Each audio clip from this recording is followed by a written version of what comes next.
This is the iPhone 11 Pro. It's got an ultra wide a wide and a telephoto lens, and it shoots up to 4K 60. This is the Panasonic Lumix S1H. This shoots up to 6K footage and it'll do 4K 60. And it's also a full frame camera compared to the size of the sensor on this, which is the size of your, well, it's rather small. I want to see how kind of a camera that has been classed as usable by Netflix as a cinema camera. Yep, you can use this for Netflix films or documentaries because it's on their approval list. I just want to see how it compares against the phone, because the iPhone 11 Pro is an incredibly capable video camera. In fact, it's been used in most of my vlogs of the last while when I'm out and about. We're going to show you clips. They're about 9 to 10 seconds each. They're going to be the same clip shot, slightly different angle on one on the S1H and one on the iPhone 11 Pro. I'm just going to call one camera 1 and the other one camera 2. You're not going to know which is which because I want you guys to guess which is which, and just drop a comment below, and then at the end we'll reveal which camera was which. Vic,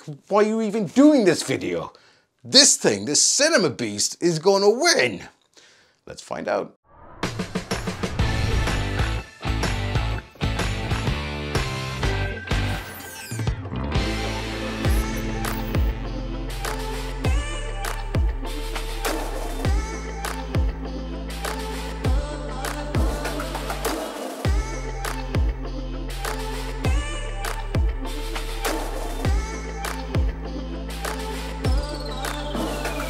What did you guess? Did you think this clip was the S1H, or did you think it was the iPhone 11 Pro? It was indeed the iPhone 11 Pro.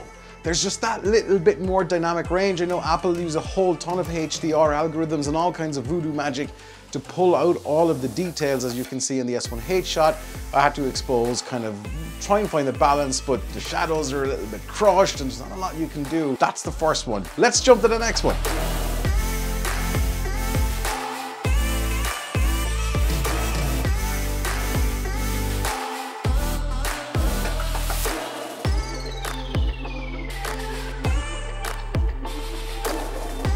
Yeah, sure, it's just a tree, right? But you get an idea of all of the detail that these sensors can pull in, even the small one on the iPhone compared to the huge full frame sensor on the S1H from Panasonic. So what did you go for? There's not a lot between the two of these actually. It's until you start cropping in that you go, okay, the iPhone kind of struggled a little bit, but this beast, the detail it pulls in, once you start cropping in, and of course if you're shooting in 4K or in 6K in this, then you really have great kind of, you know, ability to push in and crop in post-production, and you can kind of reframe your shots as needs be. However, with a lot of detail on screen, the iPhone struggled just a little bit, but as you can see, not a lot between them. What about the next shot? Is this going to be the one that just blows everybody away with a phone or not? Let's find out.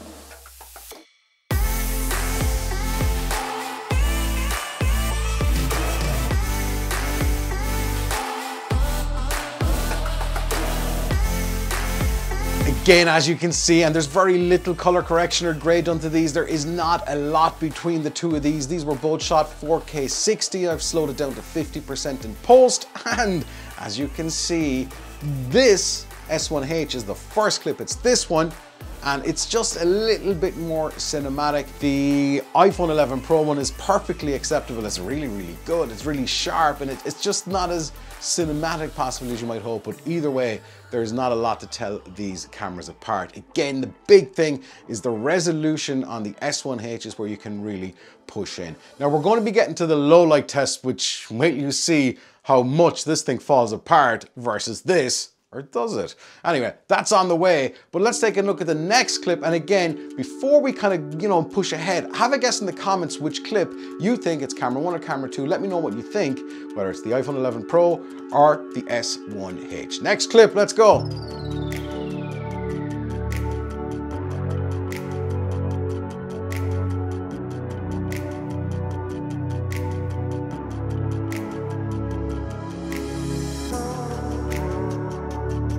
The dynamic range that the HDR pulls out of the iPhone 11 Pro, yeah, this is the clip.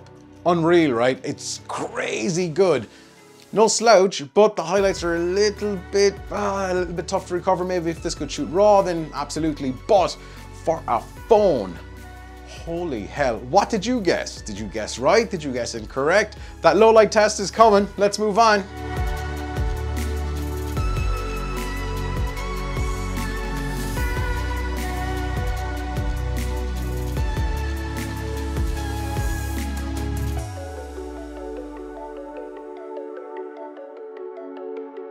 So this is a pretty typical Irish grey miserable day. It's of Cork Harbour, the second largest, the second deepest harbour. Anyway, it's pretty impressive. So there's not a lot between these, but as you can see, the sky is a little bit more visible on one. Nope. On the iPhone 11 Pro, believe it or not. The HDR, again, I'm repeating myself, but what Apple have put into this is absolutely crazy. If you're thinking, oh, phone can't shoot video, think again.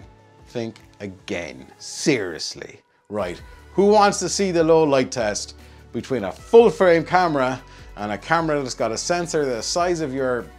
You know, I'm sick of that joke by now. Let's get to it.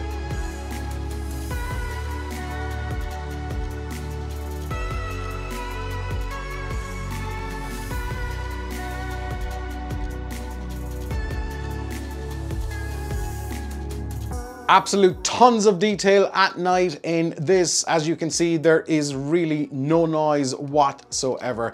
My experience of shooting video with the iPhone 11 Pro has led me to believe that, well, it kind of sucks when it comes to low light, particularly a scenario like this. This is Cove, where the Titanic set sail from many, many moons ago. Many, many moons ago. So obviously this is going to suck, right? No. Seriously, look at this. Obviously the sensor's got a little bit more light to play with. And while it falls apart when you do crop in, as a standalone image, it's crazy good. This is an incredible camera. It's probably the best camera I have ever used. There is so much flexibility, there's so much you can do, and of course, you know, if you're after that kind of creamy bokeh and that, you know, depth of field and all of the shooting modes and 6K, this is the camera for you. But at a camera that's so much more expensive than something like an iPhone 11 Pro, which is still not cheap, it just blows me away that phone technology has come along so much. But what do you think? Is there a kind of an elitism, as it were, that, oh, you got to shoot with this? Now, don't get me wrong, in my day-to-day job, this is not going to do. This is not going to do whatsoever. This has kind of got me out of a pickle every now and again, but for just general YouTube content, there's a really big reason this has become my go-to camera. Now, in this kind of studio setup here, where we've got kind of okay lights, it does kind of struggle, but it's still usable. Now, the lesson that you should learn from all of this is this rig is super expensive. This is still super expensive, but compared to this, it's cheap. But it doesn't matter what you shoot on. It doesn't matter if the content is crap, if the story ain't there, if the pacing isn't there, if it's all over the place, then it doesn't matter. We could all be vlogging on red cameras. Hell, you know, we could be vlogging on this beast. But what's the point? If you can't tell a story, if you can't get good content, it doesn't matter. So yeah, that's it. I hope you guys have enjoyed this kind of unscientific, don't drop the camera, it's really unscientific, it's just a bit of fun, but you get to see what a camera does with a small camera.